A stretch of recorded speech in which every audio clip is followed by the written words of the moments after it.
Hi, Delhi పేరు చెప్పగానే మీకు ఏం గుర్తుకొస్తుంది? Red fort, India gate, parliament building, ఇలా చెప్పుకోవడానికి చాలానే ఉన్నాయి. కానీ ఇప్పుడు ఢిల్లీ పేరు చెప్తే ఇవేమీ గుర్తుకురావు. ఎందుకంటే వాయు కాలుష్యం వీటన్నిటికీ ఎప్పుడో ముసుగేసేసింది. పొల్యూషన్కి కేర్ ఆఫ్ అడ్రస్గా మారిపోయింది ఢిల్లీ మహానగరం. గ్యాస్ ఛాంబర్ కంటే దారుణంగా ఉంటుంది ఢిల్లీలో పరిస్థితి. ఈ స్థాయి కాలుష్యం నుంచి ఢిల్లీకి విముక్తి లేదా?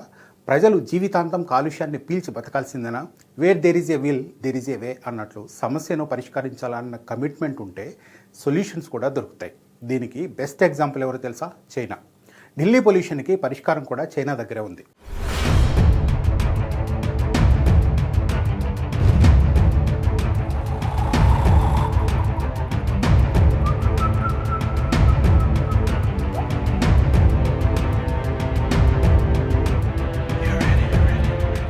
ఊపిరాడదు, ప్రాణం మెలేసినట్లు ఉంటుంది.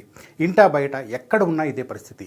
ఆరోగ్యవంతులు కూడా క్రమంగా రోగాల బారిన పడతారు, చివరకు ప్రాణాలు కోల్పోతారు.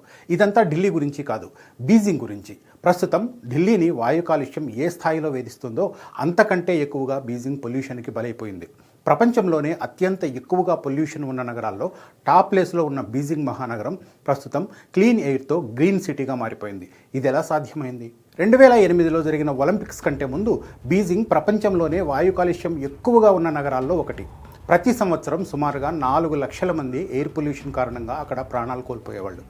ఆకాశాన్ని తాకినట్లు భారీ భవంతులతో ఉండే బీజింగ్లో రాత్రి పగలు అన్న తేడా లేకుండా వాయు కాలుష్యం కమ్ముకొని ఉండేది. అలాంటి ప్రమాదకర అత్యవసర పరిస్థితి నుంచి బీజింగ్ ఇప్పుడు పూర్తిగా కోలుకుంది.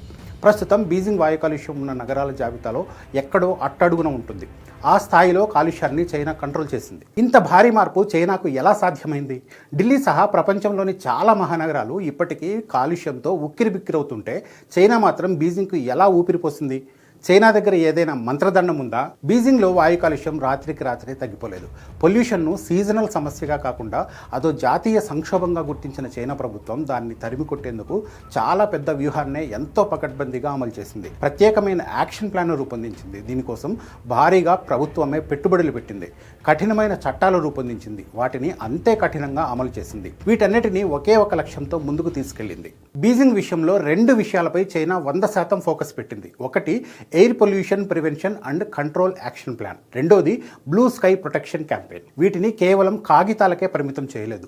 ప్రభుత్వం, పరిశ్రమలు, రవాణా వ్యవస్థ అన్నీ ఉమ్మడిగా వీటిని ముందుకు తీసుకెళ్లాయి. ఎక్కడా కన్ఫ్యూజన్ లేదు, నిర్లక్ష్యం అంతకన్నా లేదు. ఎవరేం చేయాలి, ఎంత కాలంలో చేయాలి, ఎలా అమలు చేయాలి, వీటిపై స్పష్టమైన ఆదేశాలు ప్రభుత్వం నుంచి వెళ్లాయి. 1 పాలసీ 1 కమాండ్ను అమలు చేశాయి. కాలుష్యకారక పరిశ్రమలపై ప్రభుత్వం కొరడా ఝుళిపించింది. నగరాల నుంచి పరిశ్రమలను తొలగించారు. బొగ్గు ఆధారిత యంత్రాలపై నిషేధం విధించారు. క్లీన్ ఎనర్జీ వైపు మారారు. సహజ వాయువు, పునరుత్పాదక శక్తి వినియోగం పెరిగింది. రవాణా వ్యవస్థలో విప్లవాత్మకమైన మార్పులు తెచ్చారు. కాలుష్యకారక వాహనాలపై భారీ జరిమానాలు విధించారు. పెట్రోల్, డీజిల్ కార్లపై నియంత్రణ, ఎలక్ట్రిక్ వాహనాలకు సులభమైన అనుమతులు, పబ్లిక్ ట్రాన్స్పోర్ట్ విస్తరణ, వీటన్నిటిని వాయువేగంతో అమలు చేశారు. చట్టాలు చేశాం, ఆదేశాలు ఇచ్చాం అన్నట్లు కాకుండా సంవత్సరం పొడవునా ప్రతి క్షణం మానిటరింగ్ జరిగేలా వ్యవస్థను ఏర్పాటు చేశారు. రియల్ టైం మానిటరింగ్ ద్వారా ప్రతి ప్రాంతంలో గాలి నాణ్యతను నిరంతరం పర్యవేక్షించారు.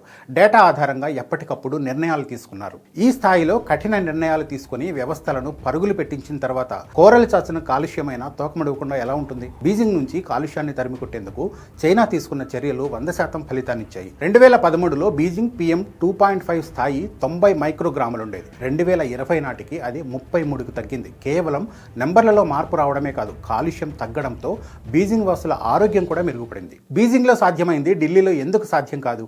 కాలుష్య కారకాలు ఏ దేశంలోనైనా ఒకటే కదా. మన దేశ రాజధానిలో స్వచ్ఛమైన గాలి పీల్చుకునే రోజులు రావా? వాయు కాలుష్యం విషయంలో భారత్ చైనా నుంచి 5 సూత్రాలను నేర్చుకోవచ్చు. ముందుగా, వాయు కాలుష్యాన్ని జాతీయ ఆరోగ్య అత్యవసర పరిస్థితిగా చూడాలి. రెండోది, పొల్యూషన్ను పూర్తిగా కంట్రోల్ చేసేందుకు అన్ని వ్యవస్థలను సమన్వయం చేస్తూ కఠిన నిబంధనలు రూపొందించాలి. వాటిని అమలు చేసేందుకు స్పష్టమైన బాధ్యతలను విభజించాలి. ఇక మూడో చర్యగా రవాణా రంగంలో కఠిన ప్రమాణాలు అమలు చేయాలి. కేవలం ప్రకటనలే కాకుండా క్షేత్రస్థాయిలో అవి అమలు కావాలి.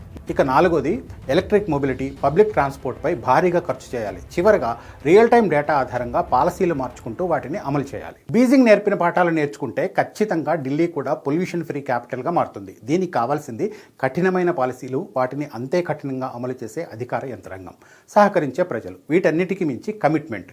ఇవన్నీ ఒక్క తాటిపైకి వస్తే చైనానే కాదు, మనం కూడా ఢిల్లీని మరో బీజింగ్లా మార్చేయవచ్చు.